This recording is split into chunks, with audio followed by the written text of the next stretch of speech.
It started with a license plate, a routine traffic stop, a sunny afternoon in Cleveland, Ohio, a young officer just doing his job.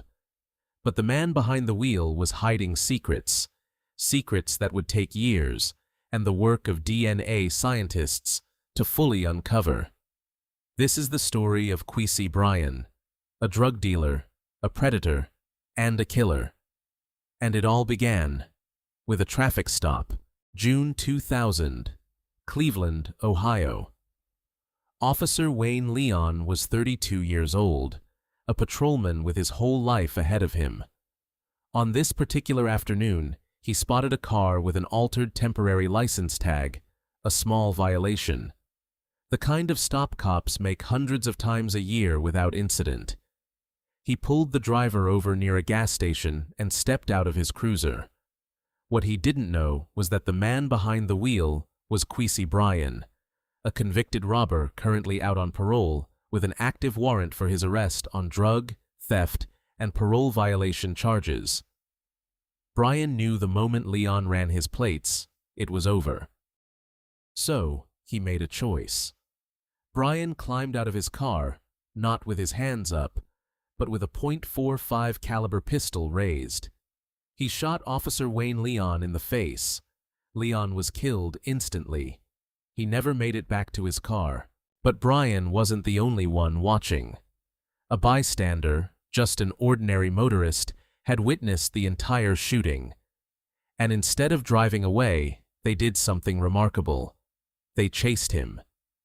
Bryan floored it, speeding through Cleveland's streets, firing his weapon repeatedly at the civilian pursuing him.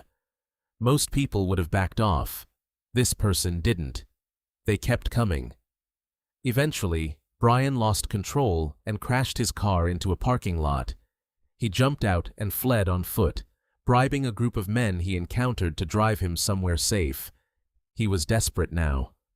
Thinking fast, he dumped the murder weapon, the .45, into a dumpster and borrowed a different handgun to replace it. He thought he was covering his tracks. He was wrong. Police traced the altered license tag back to Bryan almost immediately.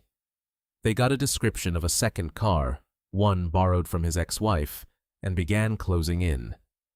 Within hours of the shooting, investigators learned Bryan and his girlfriend had checked into a hotel room, paying a stranger to rent it for them to avoid leaving a paper trail.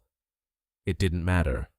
Officers spotted him driving the car borrowed from his ex-wife and arrested him on the spot. Less than 1 day after murdering a police officer in broad daylight, Quisi Bryan was in handcuffs.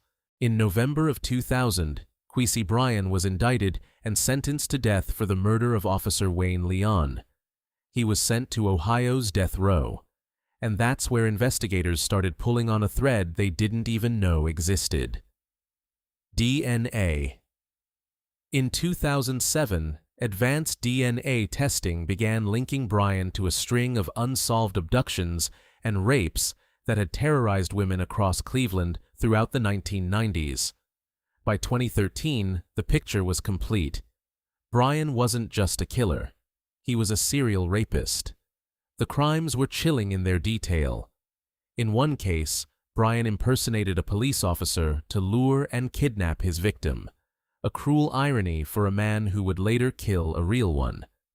In another case, he abducted a woman at knife point while she was simply walking home from an Alcoholics Anonymous meeting.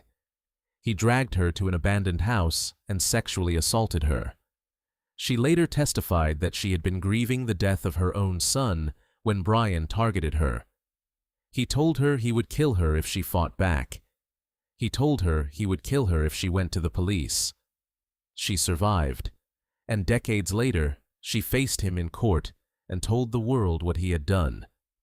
The last rape Bryan committed took place just weeks before he murdered Officer Leon. He had been a predator hiding in plain sight for years.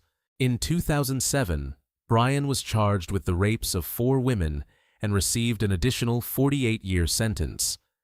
But on appeal, the Ohio Supreme Court reduced it to 22 years, ruling that outdated statutes had been improperly applied.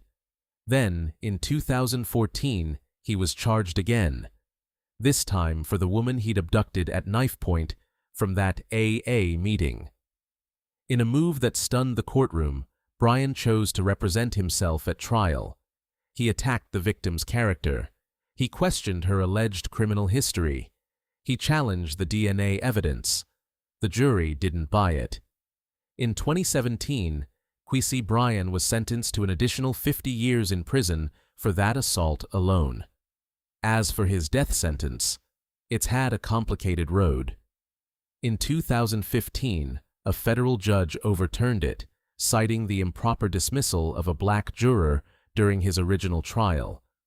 But in 2016, the Sixth Circuit Court of Appeals reinstated the death sentence, ruling the judge had overstepped. Ohio's Supreme Court signed Bryan's death warrant for 2022. Governor Mike DeWine delayed it, twice, first to 2026, then to 2028. As of today, Quisi Bryan sits on Ohio's death row, a convicted murderer, a serial rapist, a career criminal who spent years robbing other drug dealers to fund his lifestyle. He is scheduled to be executed on November 15, 2028. If that date holds, Officer Wayne Leon was 32 years old when he was killed. He approached a routine traffic stop the same way he had countless times before, doing his job, serving his community. He deserved to go home that day. The women Bryan victimized throughout the 1990s deserved to walk home safely. Justice, in this case, came slowly, imperfectly, but it came. If you found this story compelling, subscribe for more cases just like this one, and leave a comment. Which part of this case shocked you the most?